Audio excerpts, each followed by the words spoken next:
Hi, everybody, and welcome to another episode of the Double 18 Podcast. I'm your host, Stephen Nagishi, along with my co-host from Awful Announcing. It is the associate editor, Ken Fang himself. Ken, how you doing? And first of all, hope you're doing well. How are you feeling on this New I, Year's so far? I'm a little sick right now, but a little bit of head cold, but I'm here, powering through, doing my best. Had a little bit of flu and cold medicine before I Uh-huh. came on with you, and I have some cough drops here too. So we'll see how it goes. Well, thank you. Um, I hope you get well, and we're going to try and limit the availability to about half an hour because of Ken's sickness, so that he can actually rest well for the rest of the night. Anyway, let's get to the big topic for today. NFL playoff weekend is finally here. And it's actually kind of funny because people said that without Patrick Mahomes, it wouldn't amount to nothing, or it wouldn't be as exciting or something like that. But based on what we've seen so far today, Ken, yesterday and today, with the exception of LA Chargers and New England, which is coming up in about maybe another 10 minutes or so, I say that the playoff games have been so far pretty much live up to its expectations, and maybe to some degree even a little bit more. Yeah, they've been fantastic. I mean, the games last night, the Rams going to the last minute, defeating Carolina. Your Yeah. Bear, which we'll discuss extensively in this next half hour. The Bills going down to the last minute, and then the Eagles getting upset at home by an undermanned, and I thought that would be totally outmanned San Francisco team. But give credit to the 49ers. They lost George Kittle, but they managed to hold on to a win, and they'll be advancing. They'll take on their rival Seattle next week. But yeah, what a great weekend so far it's been, and it's been a lot of fun. It's been a great weekend, and it's been great to watch. Absolutely. The first game, the Rams, Carolina Panthers.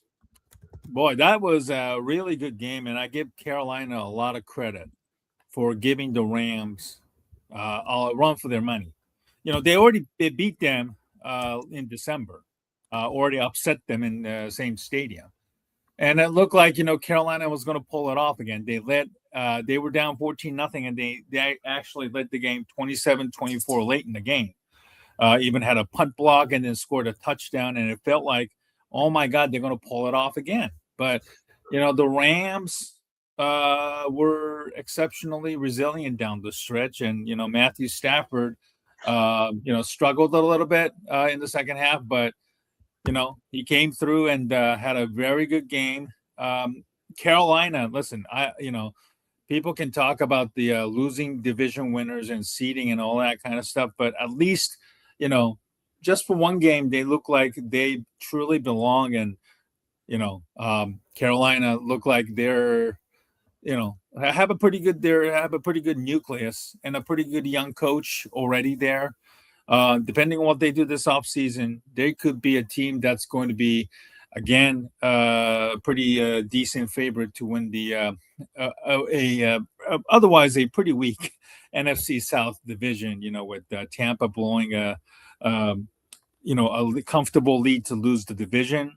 Atlanta Falcons are going through another head coaching change, and now also a general manager being gone too.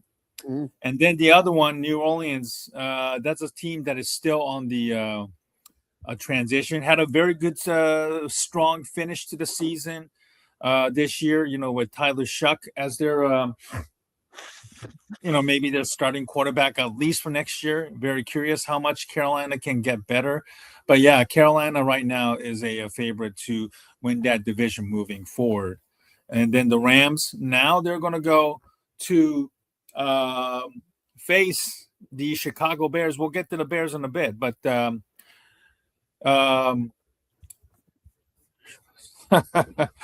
I think my glasses. I think. Thanks, Love Wax. Yeah, my glasses are always been a massive problem there, my man. Anyway, so the Eagles, they're championship window is officially over with the 49ers winning about 10 minutes ago. It's interesting because Eagles have been a team that's struggled offensively all season. Nick Sirianni's gotten a lot of heat. Kevin Pattillo, the OC, may have to take a fall for this one. But they've won the division again when the rest of the NFC East were just downright awful. Washington was completely decimated by the age and the injury. The Cowboys defense was absolutely an abomination. I don't need to explain much about the New York Giants, of course, here, but they won the division. But in the end, the 49ers went on the road and just put on a very good show. And the Eagles' title reign is over. So now the 49ers have to go to Seattle to play the Seahawks, an opponent that they're so familiar with, and ended up losing to Seattle on the final game of the regular season to lose the division. So, yeah, third time's a charm, interesting enough. And, I have a pretty good feeling that, maybe the 49ers, at least this time around, are capable of pulling off an upset if there is a team that is out there who can beat the Seahawks, in my opinion, Ken.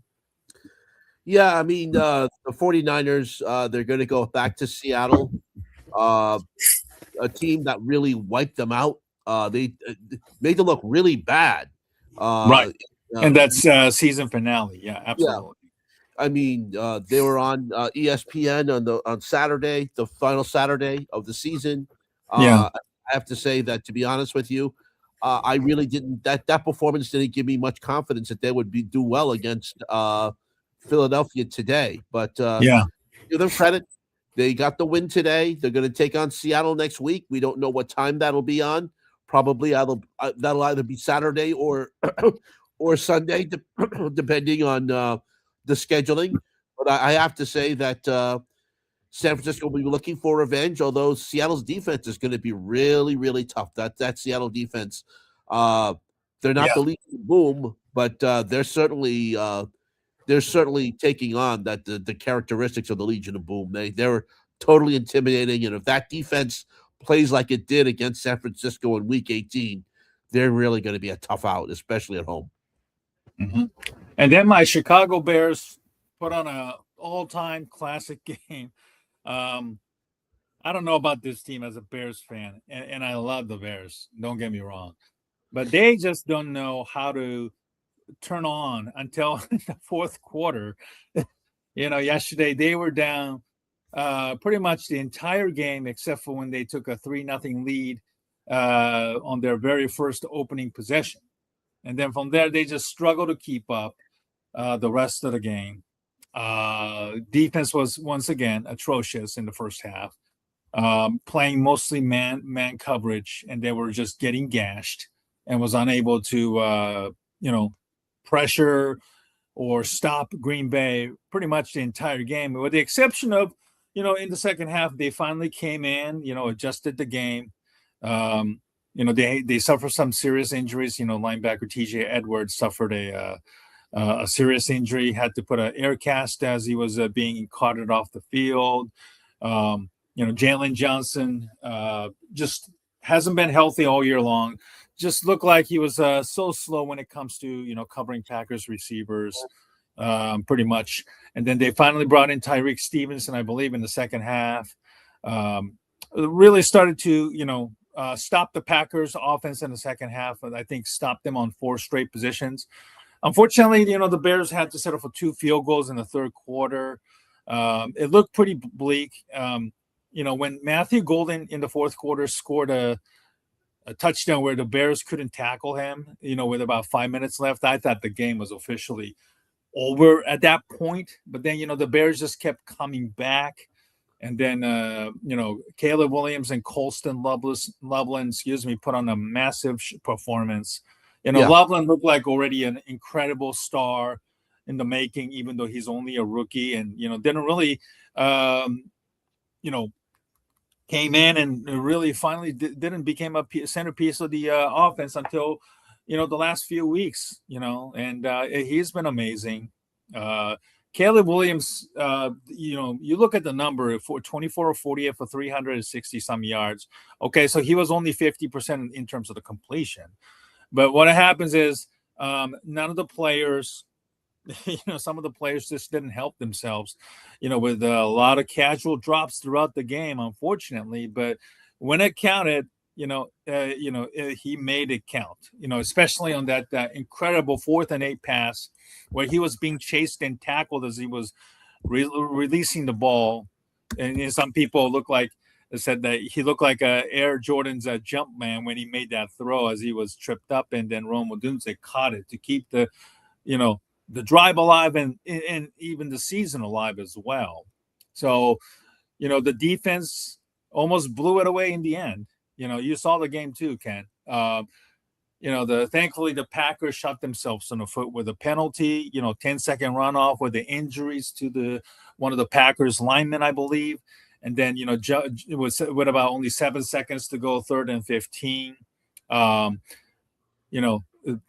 The Packers just didn't have enough time to just make a miracle throw. Thankfully, that ball was nowhere near anybody's. Only Kyler Gordon had it and just dropped it, but it didn't matter because the clock was 0. So now the Bears survived once again in their classic cardiac Bears fashion. They welcomed the Los Angeles Rams on. I'm praying that it's going to be Sunday because I'm going to be off that day as normally, as I'm currently working on the weekends as well. What were your thoughts on the Bears' performance and Amazon having the window to probably one of the most important and probably the most popular game of all in this playoff window? Well, let me just say this first of all in regards to the game. I'm surprised that Matt LaFleur and the kicker McManus were allowed to come back to Green Bay last night. If I were, let me say about McManus, he blew 7 points by himself with 2 missed field goals and an extra point. Thank God. If I were the president of the Green Bay Packers, which is a new president, by the way, I would have told them both, you are not allowed to come back on the bus. Go hitchhike back to Wisconsin. I don't care how cold it is. If we have to pick up your bodies frozen on Michigan, I don't care because you both blew the game. I also would demand a 20,000 word report from Matt LaFleur on my desk Monday morning as to how you cannot get how you can only have 4 consecutive punts in the second half. You had an offense that had the Chicago Bears reeling in the first half, 21-3, but yet you could not get anything done. Now, granted, Dennis Allen made some great adjustments in the second half, forcing the Packers into something they didn't want to do. Mm-hmm. Even only 0.9 yards were averaged during those 4 possessions. They could only gain 0.9 yards. That's like if you and I fell forward on the ground and we could get 0.9 yards. That's just inexcusable. If you're the Packers, you want to know what Matt LaFleur was thinking about that entire time, because that turned the game around. 4 consecutive punts, and granted, the Bears had opportunities which they could not cash in on, including a fumble, why Matt LaFleur threw a pass to a lineman deep in his own territory, which was fumbled out of bounds. Luckily for Green Bay, because at that time, the Bears just couldn't take advantage of the opportunities that they were giving them. But as you mentioned, something happens in the fourth quarter with Caleb Williams, and he just lights it up. And he just did some absolutely fantastic work. DJ Moore, as you mentioned, as you also Colston Loveland. Colston Loveland is already a star, Steve, in this league. Yes. And with George Kittle injured now with an Achilles, which now looks like an Achilles, he's going to be out for a long time. because you have to recover from that. Mhm. Colston Loveland has a chance to be a premier tight end in this At league. least in the top 3 right now, because George Kittle's getting up their age. Who knows what's going to happen with Travis Kelce with his future. He's not going to be playing too long. I believe he's at 37 already. Trey McBride of Arizona, I think he should have gotten a Pro Bowl consideration more so. But again, unfortunately, he plays in Arizona, and with the quarterback situation that is less, it is very, very bad. He probably won't get much love, outside of the hardcore NFL circle. But yeah, Loveland is there. I'm really, really excited that they took him. He's turned into an incredible weapon, kind of like Sam Laporta. When Ben Johnson was with the Detroit Lions, and tight ends are very, very important in his offense. And I'll give credit. Ben Johnson didn't have a very good good game at all. Having to go 4th down on pretty much almost all occasions because he had no trust in that Dennis Allen's defense, and 4th downs most of the time. Drop passes.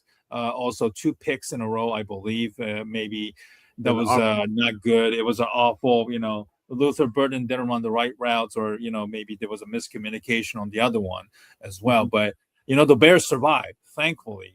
And now they welcome the Los Angeles Rams. And I am a little scared. Puka Nacua and Matthew Stafford has incredible connections.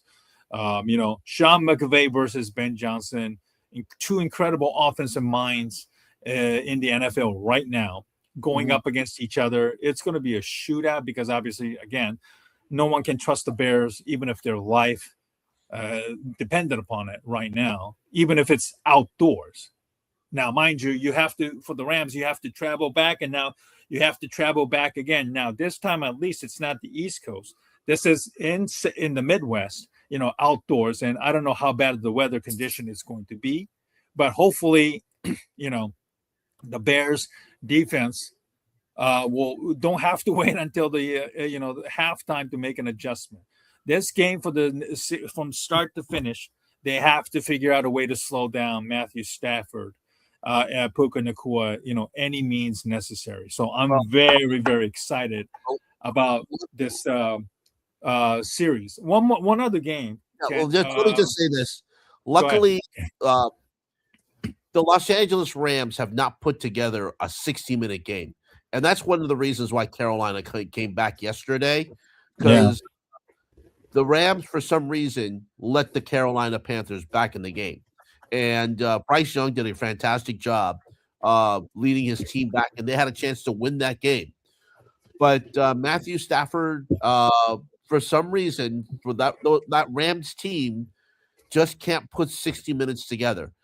If they don't do that against Chicago next week, and Dennis Allen get his act together, there's a chance that the Bears could actually take this game and win it outright. I mean, it's still early, Steven. It's still early to think about the matchup, but I know you're in a bit of euphoria, from last night, and you should be. Right. Well, again, the Bears took a few years off my life too with a game like that. There's euphoria. Yesterday, I had this really idiotic Packers fan who said, after during the post-game show on Amazon yesterday, they had Caleb Williams, DJ Moore, and Colston Loveland. They all wore the cheese grater hats, and they were grating the cheese. This idiotic Packers fan goes, "Well, the Bears need something else." I go, "What do you mean they need something else? Because this is a big win. This is like the Red Sox and Yankees when the Red Sox finally beat the Yankees. It's a big win." He goes, "Well, there's 3 other teams in the division. There's, you shouldn't be you should be focusing on them too." I go, "Are you stupid? First of all, it's the first time in a long time the Bears have beaten the Packers in anything. Okay, they defeated them throughout head-to-head in a playoff game, and you have to admit, the Bears and the Packers are the biggest rivals for each other.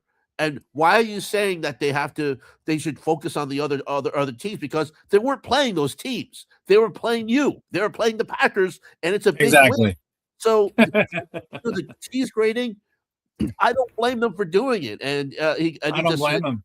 he goes, "Oh well, I just don't think that they should be doing that. They need something else, and they should be focusing on the other two teams in the division." I go, No, "They're no, not no, in the no. playoffs." I said, "They're not in the playoffs. Exactly. Why should they And focus?" somebody, yeah, I said, "They beat you. You're the biggest rival for the Bears. They climbed a mountain." So I just blocked him out. This was actually you. right. I No, blocked. listen, they can talk shit all they want. Listen, Aaron Rodgers, we owe, I owe the Bears. Listen, all these years, the Packers owed us. There's no question about it. It was a very one-sided rivalry for 2 decades or so, pretty much, or even three, because of Brett Favre and Aaron Rodgers. Okay. Um, it feels good to be, on the winning side. I think this was a probably watershed moment of the hated divisional rival. I know some people were extremely critical or upset when Ben Johnson gave like a weird handshake towards Matt LaFleur for whatever reasons.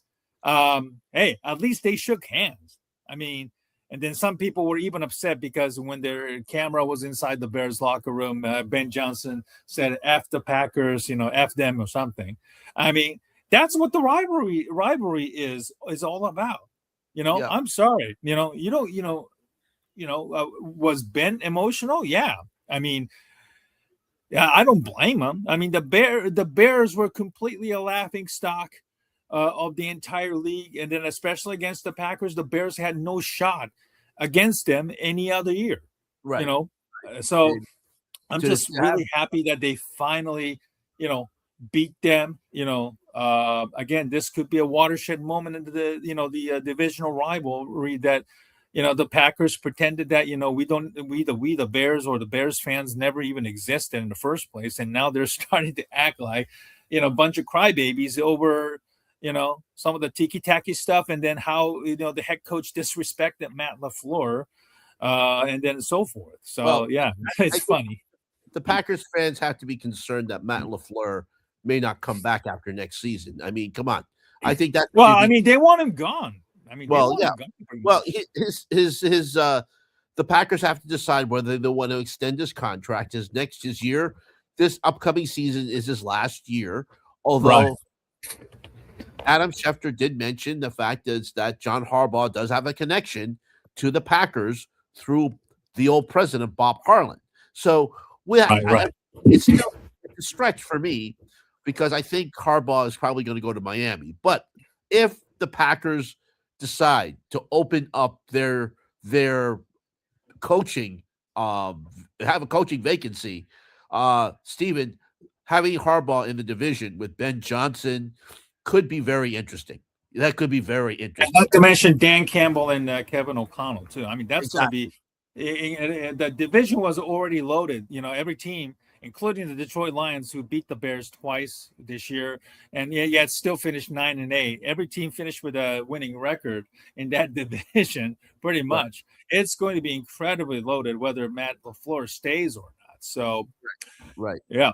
So And the it'll be other thing, of course, yeah, the Buffalo Bills shocked the Jacksonville Jaguars, 27-24. Exceptional game, great. back and forth, pretty good game. I know you've been critical of Trevor Lawrence all season, and unfortunately, on that last drive, he failed to come in clutch. Although that pass the Yeah, that last one wasn't his just kind of fault. deflected and was picked Yeah, off, and then still, they finished. They lost it. 12-5. That's a season that's nothing to sneeze at. But for a franchise that hasn't had really a strong back-to-back seasons in quite some time, Ken, since the mid-90s, the success is very, very fleeting. Every year is different. right. In the NFL. So, you can't take it for granted that this team under Liam Cohen made huge strides, beating Denver, which was a number one seed at the time, on the road a few weeks ago, late last year. Certainly, gave them immense credibility, and people started to take them more seriously. But Yeah. losing to a Buffalo in a battle tested veteran team, even on the road, Buffalo moves on. I truly believe that Buffalo has to make a massive push, with Mahomes, who have been a roadblock, an obstacle for many, many years in their playoffs histories, are gone. This is the moment for Buffalo to make that push, in my opinion, now. Yeah, I agree. First of all, they hadn't won in Sean McDermott's era of a road game. So the fact they went into Jacksonville, a hostile territory, they went to Duval and won a game in a close game. Hats off to them. They'll probably either have to face New England or Denver, depending on how the seeding goes. So we'll have to wait and see. But I think that the New England Patriots fans will love to see the Buffalo Bills come back for one more game to make it a trilogy.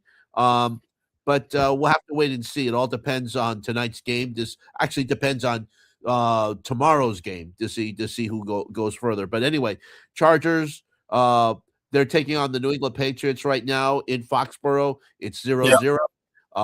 NBC has the game. And then tomorrow there is Pittsburgh taking on Houston in Acrisure Stadium on Pittsburgh on ESPN.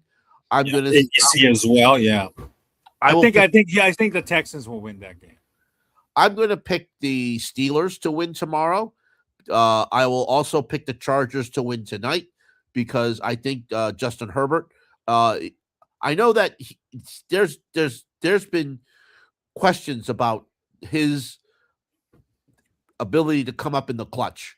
And I totally understand that. I mean, there are times when he does so well in the regular season, and then when it comes to the time to step up in the postseason, he disappears. So let's see how he does tonight. I think he will do well enough tonight.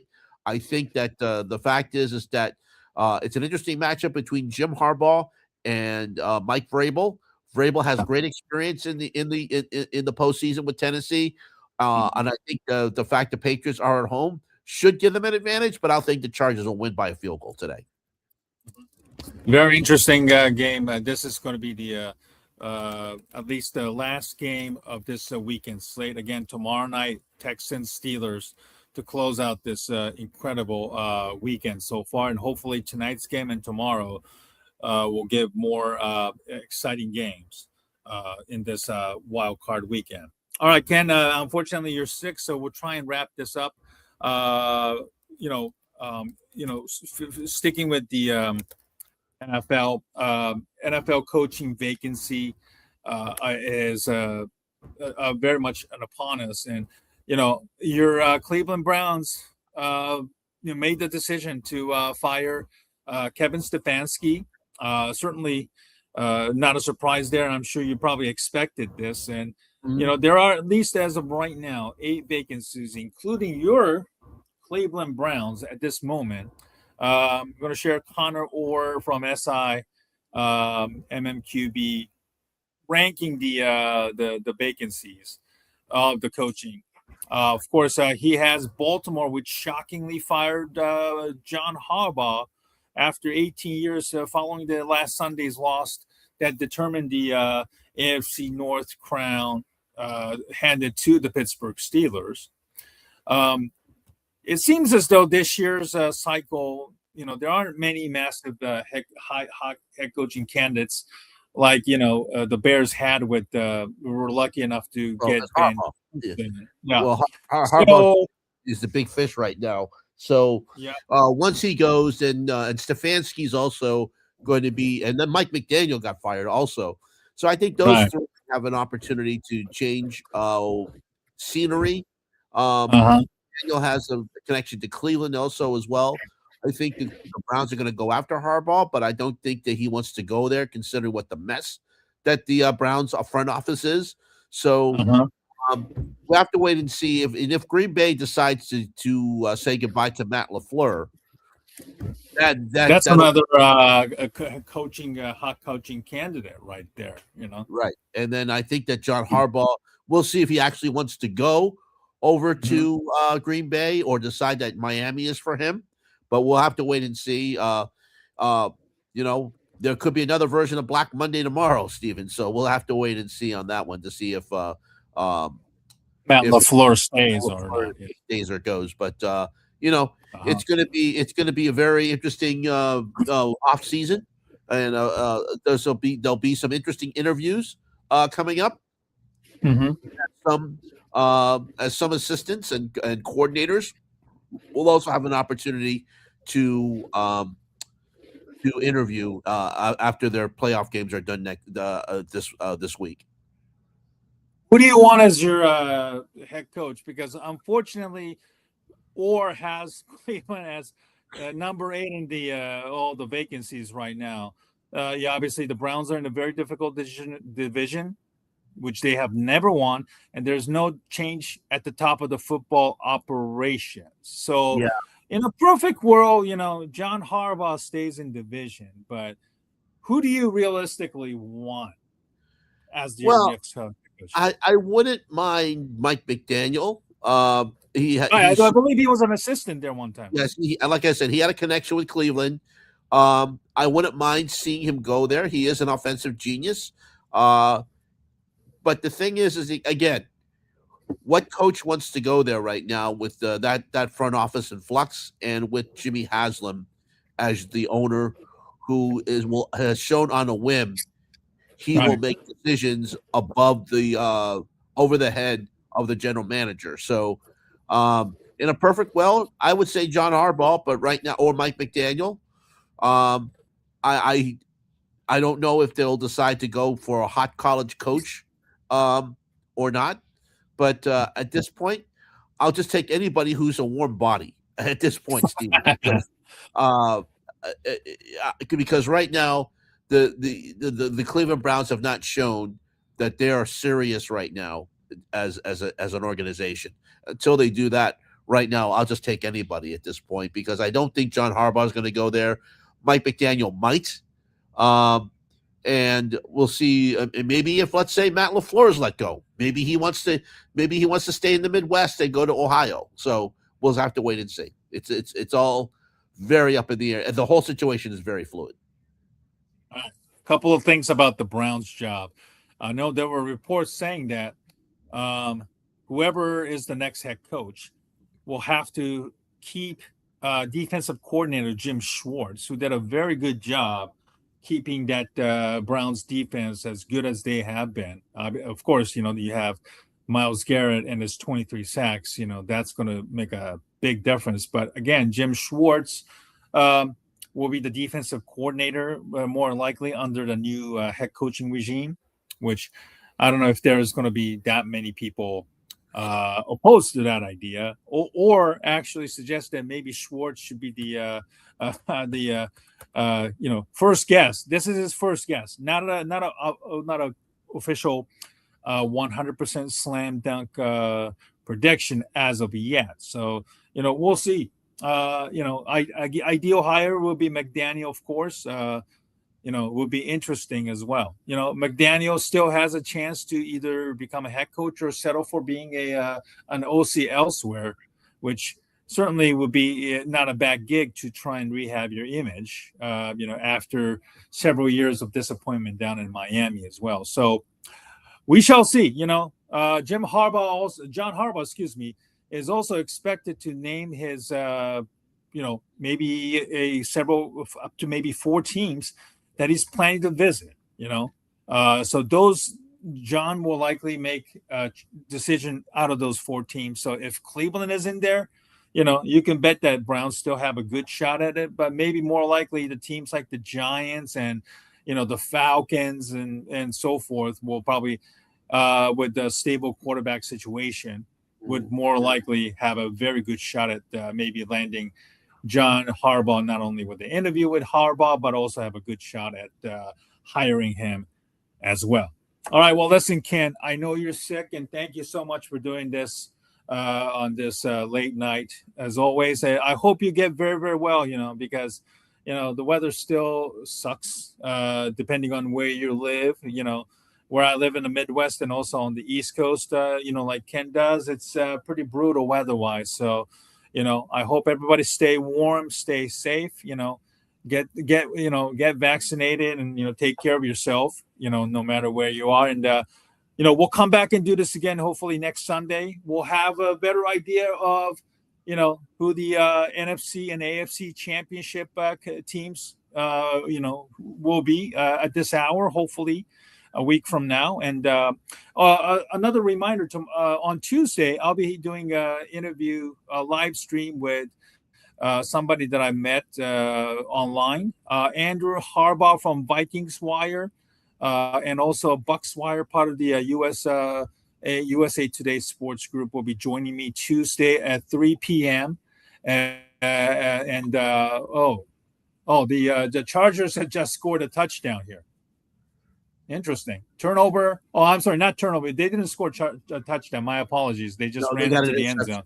You got an interception. Okay, so that's just a pick. So my apologies there.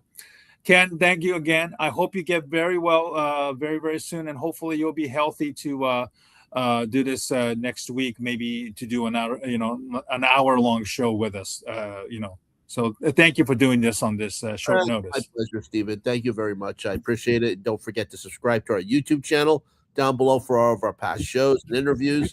It's at youtube.com/FangsBites. Thank you so much. We'll see you next week, and hopefully I'll feel better. And in the meantime, and hopefully Steven's Bears will be going to the NFC Championship game. We'll find that out hopefully by this time next week. So everyone have a great week, and we'll see you next week.